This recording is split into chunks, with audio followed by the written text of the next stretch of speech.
कब तक सिर्फ सोचते रहेंगे कि इंग्लिश सीखनी है? कभी ना कभी तो शुरुआत करनी पड़ेगी। इंग्लिश कोई भी ऐसा पहाड़ नहीं है जिसे आप नहीं चढ़ सकते। You just have to put your time and a bit of energy into it to learn it. That's all. And it is not only about IELTS, it's about your overall personality, your overall development. So you should work for it today. You just need the right guidance and right pathway to help yourself to learn this language. Because at the end of the day, it's a language. The more you will speak, the more you will learn it. And it has nothing to do with UPSC exam, yaar. Come on. कब तक सोचते रहोगे? You have to learn it now because the world is demanding you now. And if you have plans to move to Canada or Australia or any of the other destinations all over the world, you need this language. This is one of the mandatory things that you cannot avoid. तो सोच क्यों रहे हो यार? Learn करना शुरू करो आज ही. There are so many platforms where you guys can learn, and here I am to help you all. So just for sake of your development, spare 10 to 15 minutes of your day for these videos and watch them beginning till end. At least you would be able to speak fluently in public with my lessons, and it will really help you to improve your personality. It will boost your confidence whenever you will be there in a public setup or in public speaking. You won't find any kind of hesitation and you will be pause free in that situation. And I believe that this is something that you have always hoped for. I remember I would like to share my earlier days. जब मैंने अपना ये English language वाला root start किया था, there were so many obstacles and I used to ask some of my friends that would it be ever possible that I would be able to speak fluent English.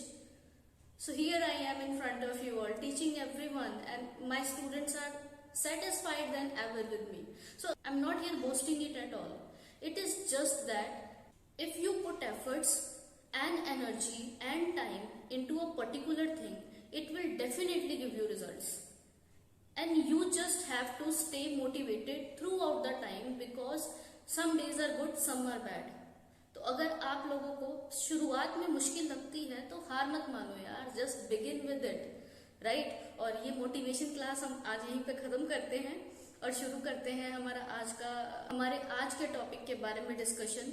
जैसे कि आप लोग जानते हैं, हर बार मैं नए क्यू कार्ड्स लेकर आती हूँ, स्पीकिंग और फॉलोअप्स के टिप्स एंड ट्रिक्स बताती रहती हूँ कि आप लोग इसे कैसे कवर अप कर सकते हैं।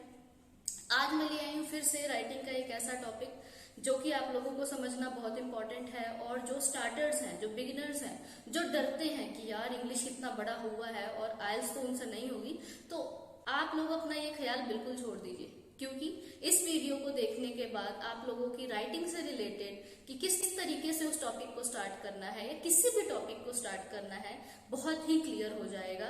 आपको बस करना ये है कि आप वीडियो शुरू से लेकर एंड तक देखें ताकि आप सारे वोकैब वर्ड्स भी लर्न कर पाएं और आप लोगों को पता चल सके कि why I am saying it is very much important and easier than ever. So डरिए मत, आज ही अपना आइल्स का सफर तय कीजिए। You can also reach English high, score the best in the first attempt for your IELTS examination. Hey guys, this is Kajal Kaushik. I welcome you all on my channel cool and easy. मैं आप सभी का एक बार फिर से स्वागत करती हूँ अपने चैनल कूल एंड इजी में।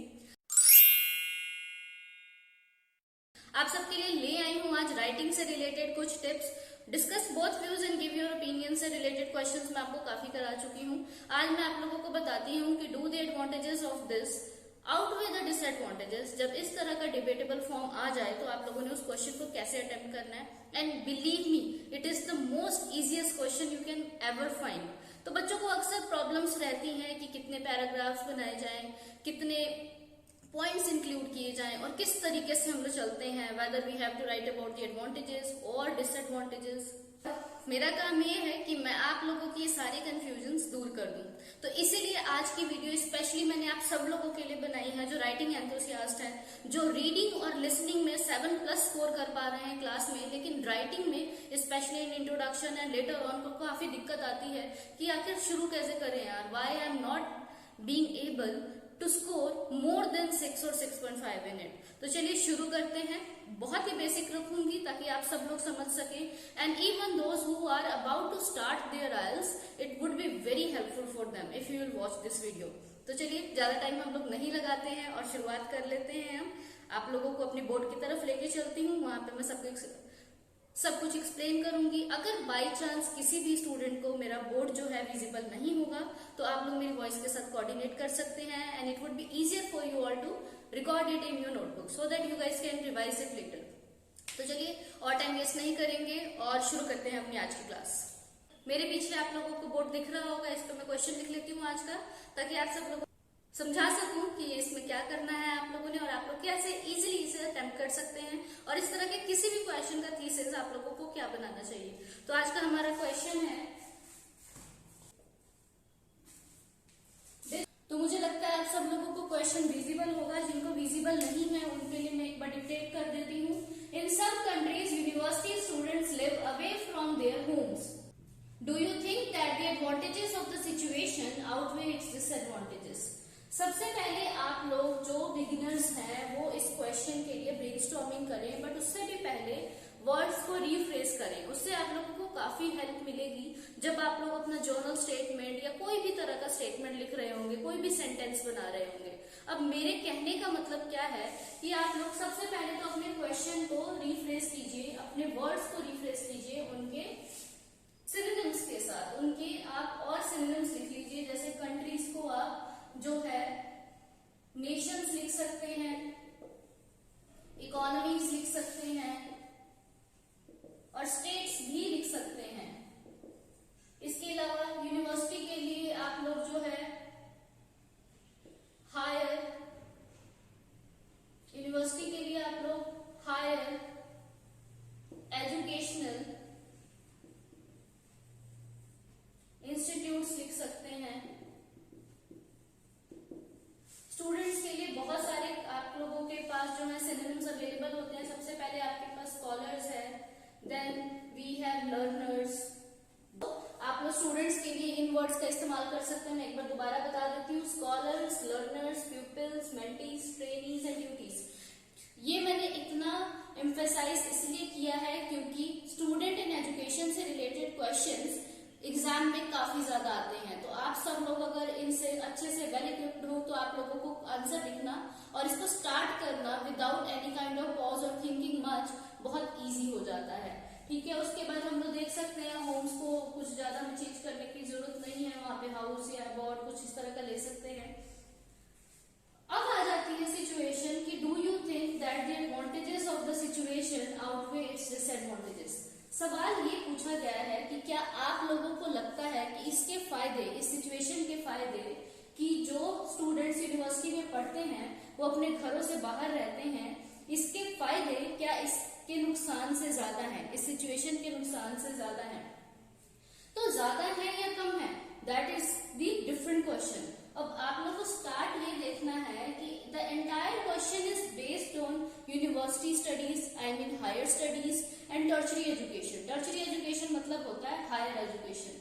तो आप लोग सबसे पहले ये दिमाग में रखें कि आप लोगों को अपना जनरल स्टेटमेंट जो है, जनरल स्टेटमेंट मैं दोबारा रिपीट कर रही हूँ, सबसे पहले आप लोगों ने इंट्रोडक्शन में जनरल स्टेटमेंट लिखना होता है। अगर किसी को भी डाउट है कि मैं जनरल स्टेटमेंट के बारे में क्या बोल रही हूँ तो आप मेरी पिछली राइटिंग की वीडियोस देख सकते हैं। एक आप लोगों को बेसिक वीडियो मिल जाएगी जिसमें से आप लोग लर्न कर सकेंगे कि किसी भी क्वेश्चन का, राइटिंग क्वेश्चन का जो है आप लोगों ने इंट्रोडक्शन कैसे राइट डाउन करना होता है। तो सबसे पहले आप जनरल स्टेटमेंट जो लिखेंगे वो लिखेंगे आप लोग एजुकेशन बेस्ड। देन आप लोग कर देते हैं जो हमारा क्वेश्चन वाला स्टेटमेंट है, यानी सवाल से पहले पहले वाला जितना भी सेंटेंस है आप इसको रीफ्रेज कर देंगे, आप इसको रीफ्रेज कर देंगे। एंड देन आ जाता है तीसरे नंबर पे आप लोगों का थीसिस, जिसमें हम लोग क्वेश्चन को आंसर करते हैं। तो आप लोगों ने क्या करना है, बच्चे अक्सर सबसे पहले तो इस बात पे कंफ्यूज हो जाते हैं कि इसमें हम लोगों को 2 बीपी बनाने हैं या 3 बॉडी पैराग्राफ्स लिखने हैं। तो आप लोगों को बिल्कुल भी टेंशन लेने की जरूरत नहीं है। सबसे पहले तो आप एक चीज बहुत अच्छे से रट लीजिए कि जब भी आप लोगों को सवाल आता है कि do the advantages of the situation outweigh its disadvantages, तो आप लोगों ने 100% क्वेश्चन अटेम्प्ट नहीं करना है। 100% सेंस में क्वेश्चन अटेम्प्ट ना करने का मतलब है, आप लोग यहाँ पे फोकस कीजिए इस एरिया में, 100% आप लोग अटेम्प्ट नहीं कर सकते। दैट मीन्स कि आप लोग BP1 और BP2 में सेम स्टेटमेंट सिर्फ अग्री नहीं कर सकते, यानी कि डिसएडवांटेज मान लीजिए अगर आप लोगों ने BP1 में एडवांटेज लिखा है तो आप BP2 में भी एडवांटेज लिख के इसे खत्म नहीं कर सकते, क्योंकि उनका सवाल है कि क्या आप लोगों को लगता है इस पर्टिकुलर सिचुएशन के जो फायदे हैं इसके नुकसान से ज्यादा हैं। That means there are some drawbacks, there are some of the shortcomings that every student has to meet with. ठीक है, तो उससे हम लोग क्या करते हैं, BP1 और BP2 में सेम स्टांस को फॉलो नहीं करते हैं। BP1 में मान लीजिए आप लोगों ने डिसएडवांटेजेस लिखे हैं, तो BP2 में आप डिसएडवांटेजेस की बात नहीं कर सकते, क्योंकि 100% इस क्वेश्चन में attempt on the base of the answer नहीं लिया जा सकता। तो आपके पास बच जाते हैं दो ऑप्शन कि आप या तो 50-50 चले फॉर BPs, मतलब कि BP1 जब बॉडी पैराग्राफ 1 आप डिस्क्राइब करेंगे तो आप उसमें एडवांटेज बता दीजिए, BP2 में आप डिसएडवांटेजेस बता सकते हैं। देन अगर आप 70-30 फॉर्मेट यूज करते हैं, आप लोग बोलते हैं कि हाँ मुझे लगता है कि इसके फायदे इसके नुकसान से ज्यादा हैं, और वाइस वर्सा, यानी कि आप लोग ये कह देते हैं कि नहीं इसके तो नुकसान इसके फायदों से ज्यादा है। ठीक है, तो कोई भी आप ऑल्टरनेटिव ऑप्शन चूज करते हैं जो भी चीज आप ज्यादा मान रहे हैं। फॉर एग्जाम्पल आप लोगों को लगते हैं कि घर से दूर रहने के नुकसान ज्यादा है, तो आप लोग डिसएडवांटेजेस को हाई कर रहे हैं, उसको ज्यादा प्रेफरेंस दे रहे हैं। इस केस में आप लोग क्या करेंगे कि आप लोग BP1 में जो है डिसएडवांटेजेस की बात करेंगे, BP2 में भी आप डिसएडवांटेजेस की बात करेंगे, BP3 में आप लोग एडवांटेजेस की बात करेंगे। तो ये होता है हमारा फॉर्मेट। अब आप लोग देख रहे हैं कि मैंने 3 BPs बनाए हैं। इस केस में आप लोगों ने हर एक पैराग्राफ के अंदर 7 to 9 लाइन्स लिखनी होती हैं, और अगर आप यही चीज तीनों ही पैसेजेस में फॉलो करेंगे तो आप लोगों को किसी भी तरह की कोई प्रॉब्लम नहीं आएगी लेंथ रिगार्डिंग, और आपका टास्क ना ही अंडर लेंथ होगा ना ही ओवर लेंथी होगा, और आप लोग बहुत अच्छे से उसे अटेम्प्ट कर पाएंगे। अगर आप लोग एवरेज देखिए 7 और 9 का, तो अगर आप 8 सेंटेंसेस लिखते हैं इट वुड बी बेस्ट, पर आप लोगों का जो टास्क होगा वो बहुत ही स्मूथली चलेगा। इस केस में आप लोगों को आइडिया शॉर्टेज भी कम रहता है, ऐसा कभी नहीं होता है कि आप लोगों को कोई आइडिया नहीं आ रहा है। दैट मीन्स कि अगर आपको 7 to 9 लाइन्स लिखनी है, अगर आपके पास एक भी आइडिया पूरी तरह से क्लियर है, आप उसको लिखें, थोड़ा सा एक्सप्लेन करें और उसको एग्जाम्प्लीफाई कर दें, दैट्स ऑल। आपका पूरा पैराग्राफ सिर्फ एक पॉइंट के थ्रू ही बहुत अच्छे से एक्सप्लेन हो जाता है। तो ये है हमारा बेसिक कि हम लोग किस तरीके से इस क्वेश्चन को अटेम्प्ट करेंगे। अब मैं आप लोगों को बता देती हूँ कि इंट्रोडक्शन लिखना कैसे है, क्योंकि वो तो मेन है, और अगर आप वो नहीं समझेंगे तो बात नहीं बनेगी और मजा नहीं आएगा। तो सभी को आप लोगों को मैं इंट्रोडक्शन भी बता देती हूँ और कुछ पॉइंट्स भी मैं डिस्कस कर लूंगी एंड में, ताकि आप लोगों को पता चल सके कि इस क्वेश्चन में आप किस तरह के पॉइंट्स इंक्लूड करके बहुत अच्छा स्कोर कर सकते हैं। This question is very important from your exam point of view, so do not avoid it and do prepare it. अगर आप लोगों को मेरा स्टाइल पसंद आया है तो आप सेम कॉपी कीजिए। अगर आप लोग अपना कोई तरीका अटेम्प्ट करने में यूज करते हैं तो आप लोग वो भी फॉलो कर सकते हैं। Do not have to change it, you just have to stick to the basic, learn the basics and know that how a question should be attempted. So let's move further. I am going to erase it the entire basic section. तो जैसा कि मैंने आप सब लोगों को बताया था कि आप लोग जर्नल स्टेटमेंट जो है वो एजुकेशन के ऊपर बनाएंगे, एजुकेशन बेस्ड बनाएंगे। तो हम लोग, जैसे मैंने आप लोगों को पहले भी एक पिकअप लाइन दी थी, आप शुरू कैसे कर सकते हैं, there is no denial, there is no denial in the fact that tertiary education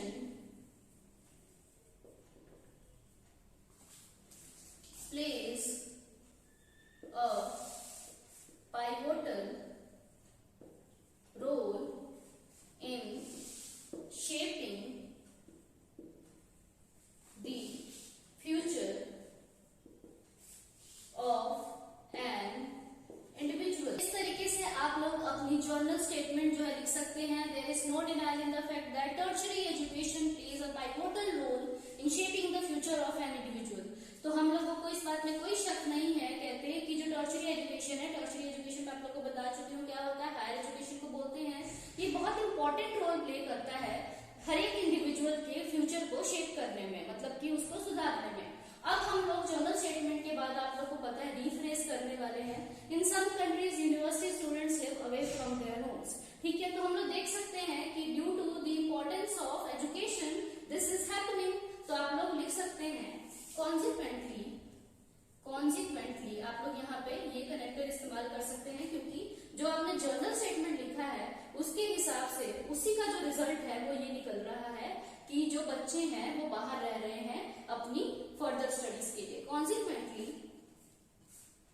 students, अब मैंने आप लोगों को कुछ सिनोनिम्स बताए थे, जैसे कि मैं स्कॉलर्स भी लिख देती हूँ यहाँ पे, स्कॉलर्स। तो ये हमने बेटा जो है रीफ्रेज भी कर लिया है। Consequently scholars in several parts of the world are choosing to study abroad and live away from their parental homes. तो वो लोग जो बच्चे हैं ज्यादातर वर्ल्ड में वो चूज कर रहे हैं बाहर पढ़ना, और वो अपने परिवार से, अपने घर वाले, अपने माँ बाप के घर से जो है दूर रह रहे हैं, माता पिता के घर से दूर रह रहे हैं। तो इस तरीके से आप लोगों ने देखो कि पूरी तरह से क्वेश्चन को रीफ्रेज कर लिया है, बात सेम हो रही है लेकिन आप लोग उसको समझा पा रहे हैं। अब आ जाता है हमारे थीसिस लिखने का बारी, ठीक है। तो इस थीसिस में आप लोग ये नहीं बोल सकते हो it has both advantages and disadvantages. इस थीसिस को लिखने का भी एक स्टाइल होता है। आप लोग आज इस वीडियो में अगर इस चीज को समझ लेंगे तो आप लोग को किसी भी क्वेश्चन में इस थीसिस को, ऐसे क्वेश्चन की थीसिस को लिखने में कोई भी प्रॉब्लम नहीं आएगा। तो आप लोगों ने करना क्या है यहाँ पे, इन माई ओपिनियन मेरे हिसाब से इस सिचुएशन के एडवांटेजेस ज्यादा हैं, डेफिनेटली ज्यादा है, तो मैं एडवांटेजेस को फॉलो करूंगी। मैं मतलब 70-30 का ऑप्शन जो है चूज कर रही हूँ। आप 50-50 का भी कर सकते हैं। मैं आप लोगों को 50-50 का बताती हूँ ताकि आप लोग और आसानी से इसे समझ सकें, क्योंकि ज्यादातर बच्चे जो है 50-50 चूज करते हैं कि वो एक में एडवांटेज लिखेंगे, दूसरे में डिसएडवांटेज लिखेंगे। इन माई ओपिनियन, तो हम लोगों ने यहाँ पे आप लोग देख सकते हैं थीसिस कंप्लीट कर लिया है। In my opinion, the promising outcomes of the given situation are well accompanied by its unpromising repercussion. मेरे हिसाब से इस सिचुएशन के जो फायदे हैं वो बिल्कुल इसके नुकसान के साथ साथ चलते हैं। तो ये हमारा 50-50 फॉर्मेट है। अगर आप लोगों ने BP1 में एडवांटेज लिखना है और BP2 में डिसएडवांटेज लिखना है, लेकिन मैं आपको 70-30 का भी बता देना चाहती हूँ। अगर आप लोगों ने 70-30 क्वेश्चन अपनाना है तब आपका थीसिस जो है वो होना चाहिए, I personally supersede या फिर आप सरपास भी लिख सकते हैं the unpromising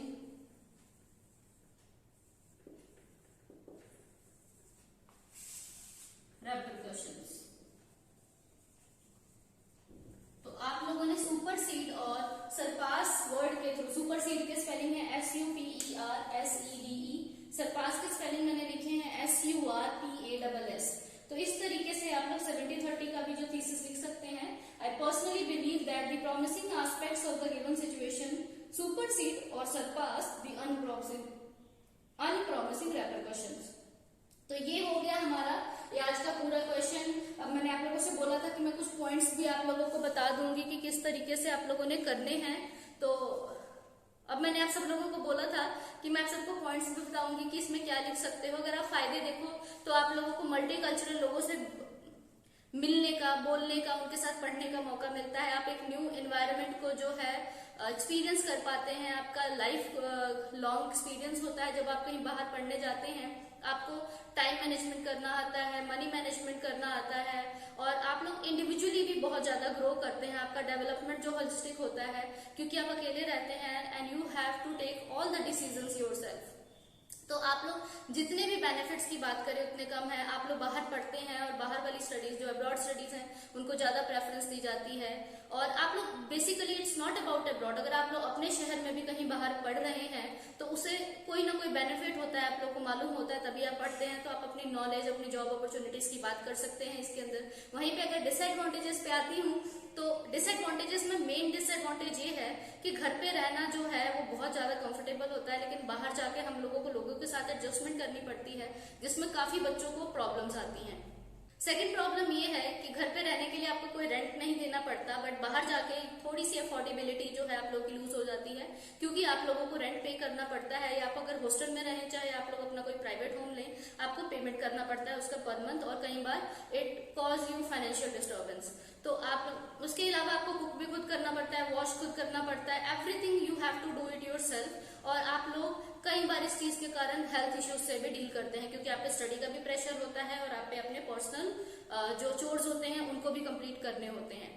तो ये था हमारा आज का राइटिंग टास्क का इंपॉर्टेंट क्वेश्चन, और उम्मीद करती हूँ आप सब लोगों ने इसे बहुत अच्छे से समझ लिया होगा। अगर आपको मेरी वीडियो अच्छी लगी तो अपने दोस्तों के साथ इसे जरूर शेयर कीजिए, और अगर नहीं भी लगी तो please do share it with them, because it will help them in their examination if they are about to take it in the month of July and August, because this question is very much important from the exam point of view. अब इसी के साथ मैं आप लोगों से अलविदा लेती हूँ। उम्मीद करती हूँ आप लोगों को मेरी वीडियो पसंद आई होगी। मेरी वीडियो को लाइक जरूर कीजिए और इस पे कमेंट करना मत भूलिए। अगर आप लोग कुछ और लर्न करना चाहते हैं तो आप हमें कमेंट सेक्शन में ही मेंशन कर सकते हैं। अगर आपने मेरे चैनल को सब्सक्राइब कर लिया है तो बहुत अच्छी बात है, अगर नहीं किया है तो प्लीज कीजिए और करवाइए। बने बेल बटन को जरूर प्रेस कीजिए to get the latest updates and notifications of my channel. फिर आप सब लोगों से मिलूंगी और आप लोगों का इंग्लिश का सफर आसान बनाने की कोशिश करूंगी। तब तक के लिए मैं काजल कौशिक आप सभी लोगों से अलविदा लेती हूँ।